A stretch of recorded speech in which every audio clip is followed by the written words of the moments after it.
हर हर महादेव। स्वागत है आप सबका हमारे भक्तिपूर्ण चैनल पर। हम श्री शिव पुराण का अध्ययन कर रहे हैं और रुद्र संगीता के सृष्टि खंड में 16 अध्याय हमने पढ़ लिए हैं। 16वें अध्याय में हमने देखा किस प्रकार ब्रह्मा जी से स्वयंभू मनु और शत्रुपा का प्रादुर्भाव हुआ, ऋषियों की संतानें कैसे उत्पन्न हुई और दक्ष कन्याओं की संतानों का वर्णन, साथ ही सती और शिव की महत्ता के विषय में हमने अध्याय 16 में पढ़ा। आगे की चर्चा आज के अध्याय 17 में, और इसी अध्याय में 17, 18 और 19 इन तीनों अध्यायों का संकलन होगा। यदि आप चैनल पर नए हैं तो कृपया चैनल को लाइक, शेयर और सब्सक्राइब जरूर से कर लें। तो चलिए आज के 17वें अध्याय की कथा सुनना शुरू करते हैं। बोलिए शंकर भगवान की जय। आज का 17वां अध्याय है यज्ञ दत्त कुमार को भगवान शिव की कृपा से कुबेर पद की प्राप्ति तथा उनकी भगवान शिव के साथ मैत्री। श्री सूत जी कहते हैं, हे मुनीश्वरों, ब्रह्मा जी की ये बात सुनकर नारद जी ने विनय पूर्वक उन्हें प्रणाम किया और पुनः पूछा, हे भगवान, भक्तवत्सल भगवान शंकर कैलाश पर्वत पर कब गए और महात्मा कुबेर के साथ उनकी मैत्री कब हुई? परिपूर्ण मंगल विग्रह महादेव जी ने वहां क्या किया, ये सब मुझे बताइए। इसे सुनने के लिए मेरे मन में बड़ा कौतूहल है। ब्रह्मा जी ने कहा, हे नारद, सुनो, चंद्रमौली भगवान शंकर के चरित्र का वर्णन करता हूँ। वे कैसे कैलाश पर्वत पर गए और कुबेर के साथ उनकी किस प्रकार मैत्री हुई, ये सब तुम्हें सुनाता हूँ। काम्पिल्य नगर में यज्ञदत्त नाम से प्रसिद्ध एक ब्राह्मण रहते थे, जो बड़े सदाचारी थे। उनके एक पुत्र हुआ जिसका नाम गुणनिधि था। वह बड़ा ही दुराचारी और जुआरी हो गया था। पिता ने अपने उस पुत्र को त्याग दिया और घर से निकाल दिया। घर से निकालने के बाद वो कई दिनों तक भूखा भटकता रहा। एक दिन वह नैवेद्य चुराने की इच्छा से एक शिव मंदिर में गया। वहां उसने अपने वस्त्र को जलाकर उजाला किया। ऐसा लग रहा था मानो उसके द्वारा भगवान शिव के लिए दीपदान किया गया हो। तत्पश्चात वह चोरी में पकड़ा गया और उसे प्राण दंड मिला। अपने कुकर्मों के कारण वह यमदूतों द्वारा बांधा गया। इतने में ही भगवान शंकर के पार्षद वहां आ पहुंचे। उन्होंने उसे उनके बंधन से छुड़ा दिया। शिवगणों के संग से उसका हृदय शुद्ध हो गया था, अतः वह उन्हीं के साथ तत्काल शिवलोक में चला गया। वहां सारे दिव्य भोगों का उपभोग तथा उमा महेश्वर का सेवन करके कालांतर में वह कलिंग राज अरिंदम का पुत्र हुआ। ये सारी महिमा महादेव के मंदिर में उजाला करने से संबंधित थी कि किस प्रकार उसने अपने वस्त्रों को जलाया और ऐसा लगा कि उसने शिव मंदिर में दीपदान दिया हो, और जिसके फल स्वरूप उसे इतने पुण्यों की प्राप्ति हुई। अब जब वो कलिंग राज अरिंदम का पुत्र हुआ तो वहां उसका नाम था दम। वह निरंतर भगवान शिव की सेवा में लगा रहता था। बालक होने पर भी वह दूसरे बालकों के साथ शिव का भजन किया करता था और क्रमशः युवावस्था को प्राप्त हुआ। पिता के परलोक गमन के पश्चात राज सिंहासन पर बैठा। राजा दम बड़ी प्रसन्नता के साथ सब ओर शिव धर्मों का प्रचार करने लगे। भूपाल दम का दमन करना दूसरों के लिए सर्वथा कठिन था। दूसरे राजा उसका दमन करना चाहते थे। हे ब्राह्मण, समस्त शिवालयों में दीपदान करने के अतिरिक्त वे दूसरे किसी धर्म को नहीं जानते थे, मात्र सभी शिव मंदिरों में दीपदान करते थे। उन्होंने अपने राज्य में रहने वाले समस्त ग्रामाध्यक्षों को बुलाकर ये आज्ञा दे दी कि शिव मंदिर में दीपदान करना सबके लिए अनिवार्य होगा। जिस जिस ग्रामाध्यक्ष के गांव के पास जितने शिवालय हों, वहां वहां बिना कोई विचार किए सदा दीप जलाना चाहिए। आजीवन इसी धर्म का पालन करने के कारण राजा दम ने बहुत बड़ी धर्म संपत्ति का संचय कर लिया। फिर वे काल धर्म के अधीन हो गए। दीपदान की वासना से युक्त होने के कारण उन्होंने शिवालयों में बहुत से दीप जलवाए और उसके फलस्वरूप जन्मांतर में वे रत्नमय दीपों की प्रभा के आश्रय हो अलकापुरी के स्वामी हुए।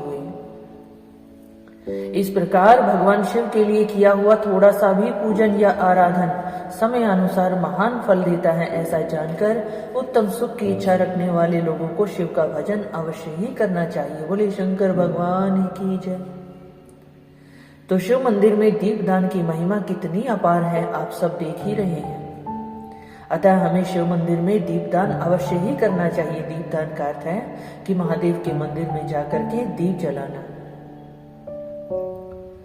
अब ये दीक्षित का पुत्र, जो सदा सब प्रकार के अधर्मों से ही रचा पचा रहता था, दैव योग से शिवालय में धन चुराने के लिए गया और उसने स्वार्थवश अपने कपड़े को दीपक की बत्ती बनाकर उसके प्रकाश से शिवलिंग के ऊपर का अंधेरा दूर कर दिया।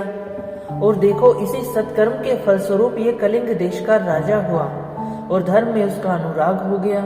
फिर दीप की वासना का उदय होने से शिवालयों में दीप जलवाकर उसने यह दिक्पाल का पद पा लिया।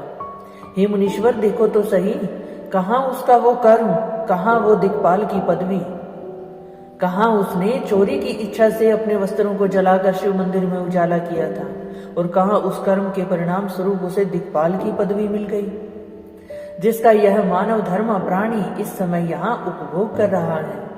हे तात, ये तो उसके ऊपर शिव के संतुष्ट होने की बात बताई गई। अब एक चित्त होकर ये सुनो कि किस प्रकार सदा के लिए उसकी भगवान शिव के साथ मित्रता हो गई। अब उस प्रसंग का वर्णन मैं तुमसे करता हूँ। हे नारद, पहले के पाद्म कल्प की बात है। मुझ ब्रह्मा के मानस पुत्र पुलस्त्य से विश्रवा का जन्म हुआ और विश्रवा के पुत्र वैश्रवण अर्थात कुबेर हुए। उन्होंने पूर्व काल में अत्यंत उग्र तपस्या के द्वारा त्रिनेत्रधारी महादेव की आराधना करके विश्वकर्मा की बनाई हुई इस अलकापुरी का उपभोग किया। जब वह कल्पित व्यतीत हो गया और वे मेघ वाहन कल्प आरंभ हुआ, उस समय वह यज्ञ दत्त का पुत्र, जो प्रकाश का दान करने वाला था, कुबेर के रूप में अत्यंत दुस्सह तपस्या करने लगा। दीपदान मात्र से मिलने वाली शिव भक्ति के प्रभाव को जानकर वह शिव की चित्त प्रकाशिका काशीपुरी में गया और अपने चित्त रूपी रत्न में प्रदीपों से 11 रुद्रों को उद्बोधित करके अनन्य भक्ति एवं स्नेह से संपन्न हो वह तन्मयता पूर्वक शिव के ध्यान में मग्न हो निश्चल भाव से बैठ गया। जो शिव की एकता का महान पात्र है, तप रूपी अग्नि से बढ़ा हुआ है, काम क्रोध आदि महाविघ्न रूपी पतंगों के आघात से शून्य है, प्राण निरोधी रूपी वायु शून्य स्थान में निश्चल भाव से प्रकाशित है और निर्मल दृष्टि के कारण स्वरूप से भी निर्मल है, तथा सद्भाव रूपी पुष्पों से जिसकी पूजा की जाती है, ऐसे शिवलिंग की प्रतिष्ठा करके तब तक तपस्या में लगा रहा जब तक उसके शरीर में केवल अस्थि और चर्म मात्र ही अवशिष्ट नहीं रह गए। इस प्रकार उसने 10,000 वर्षों तक तपस्या की। तदनंतर विशालाक्षी पार्वती देवी के साथ भगवान विश्वनाथ कुबेर के पास आए। उन्होंने प्रसन्न चित्त से अलकापति की ओर देखा और वे शिवलिंग में मन को एकाग्र करके ठूठे काट की भांति स्थिर भाव से बैठे रहे। भगवान शिव ने उनसे कहा, अलकापते, मैं वर देने के लिए उद्यत हूं, तुम अपना मनोरथ बताओ। ये वाणी सुनकर तपस्या के धनी कुबेर ने जो ही आंखें खोलकर देखा, त्यों ही उमा वल्लभ भगवान श्री कंठ सामने खड़े दिखाई दिए। बोले शंकर भगवान की जय। वे उदय काल के सहस्त्रों सूर्यों से भी अधिक तेजस्वी थे और उनके मस्तक पर चंद्रमा अपनी चांदनी बिखेर रहे थे। भगवान शंकर के तेज से उनकी आंखें चौंधी आ गई, उनका तेज प्रतिहत हो गया और वे नेत्र बंद करके मनोरथ से भी परे विराजमान देव देवेश्वर शिव से बोले, हे नाथ, मेरे नेत्रों को यह दृष्टि शक्ति दीजिए जिससे आपके चरण अरविंदों का दर्शन हो सके। मुझे ऐसी दृष्टि प्रदान कीजिए कि मैं आपके स्वरूप के दर्शन करने के सक्षम हो सकूं। हे स्वामीन, आपका प्रत्यक्ष दर्शन हो, यही मेरे लिए सबसे बड़ा वर है। हे ईश, दूसरे किसी वर से मेरा क्या प्रयोजन है। चंद्रशेखर, आपको नमस्कार है। कुबेर की बात सुनकर देवादिदेव उमापति ने अपनी हथेली से उनका स्पर्श करके उन्हें देखने की शक्ति प्रदान की। दृष्टि शक्ति मिल जाने पर यज्ञदत्त के उस पुत्र ने आंखें फाड़ फाड़ कर पहले उमा की ओर ही देखना आरंभ किया। मन ही मन सोचने लगा, भगवान शंकर के समीप यह सर्वांग सुंदरी कौन है? इसने कौन सा ऐसा तप किया जो मेरी भी तपस्या से बढ़ गया? ये रूप, ये प्रेम, ये सौभाग्य और असीम शोभा सभी अद्भुत है। वह ब्राह्मण कुमार बार बार यही कहने लगा। जब बार बार यही कहता हुआ वह क्रूर दृष्टि से उनकी ओर देखने लगा, तब वामा के अवलोकन से उसकी बाईं आंख फूट गई। तदनंतर देवी पार्वती ने महादेव जी से कहा, प्रभु, यह दुष्ट तपस्वी बार बार मेरी ओर देखकर क्या कह रहा है? आप मेरी तपस्या के तेज को प्रकट कीजिए। देवी की बात सुनकर भगवान शिव ने हंसते हुए उनसे कहा, उमे, ये तुम्हारा पुत्र है। ये तुम्हें क्रूर दृष्टि से नहीं देखता, अपितु तुम्हारी तप संपत्ति का वर्णन कर रहा है। कि तुमने ऐसी कौन सी तपस्या की जिससे तुम्हें इतना सुंदर रूप, सौभाग्य और मेरा सामीप्य प्राप्त हुआ। देवी से ऐसा कहकर भगवान शिव पुनः उस ब्राह्मण कुमार से बोले, हे वत्स, मैं तुम्हारी तपस्या से संतुष्ट होकर तुम्हें वर देता हूं, तुम निधियों के स्वामी, गुह्यकों की राजा हो जाओ। हे सुव्रत, यक्षों, किन्नर और राजाओं के भी राजा होकर पुण्य जनों के पालक और सबके लिए धन के दाता बनो। मेरे साथ तुम्हारी सदा मैत्री बनी रहेगी और मैं नित्य तुम्हारे निकट निवास करूंगा। हे मित्र, तुम्हारी प्रीति बढ़ाने के लिए मैं अलका के पास ही रहूंगा। आओ इन उमा देवी के चरणों में साष्टांग प्रणाम करो, क्योंकि ये तुम्हारी माता है। हे महाभक्त यज्ञ दत्त कुमार, तुम अत्यंत प्रसन्नचित से इनके चरणों में गिर जाओ। ब्रह्मा जी कहते हैं, हे नारद, इस प्रकार वर देकर भगवान शिव ने पार्वती देवी से फिर कहा, देवेश्वरी, इस पर कृपा करो। हे तपस्विनी, ये तुम्हारा पुत्र है, इस पर क्रोध न करो। भगवान शंकर का कथन सुनकर जगदम्बा पार्वती ने प्रसन्न चित्त हो यज्ञ दत्त कुमार से कहा, वत्स, भगवान शिव में तुम्हारी सदा निर्मल भक्ति बनी रहे। तुम्हारी बाई आंख तो फूट ही गई, इसके लिए एक ही पिंगल नेत्र से युक्त रहो। महादेव जी ने जो वर दिए हैं वे सब उसी रूप में तुम्हें सुलभ हो। हे बेटा, मेरे रूप के प्रति ईर्ष्या करने के कारण तुम कुबेर नाम से प्रसिद्ध होगे। बोलिए पार्वती मैया की जय हो।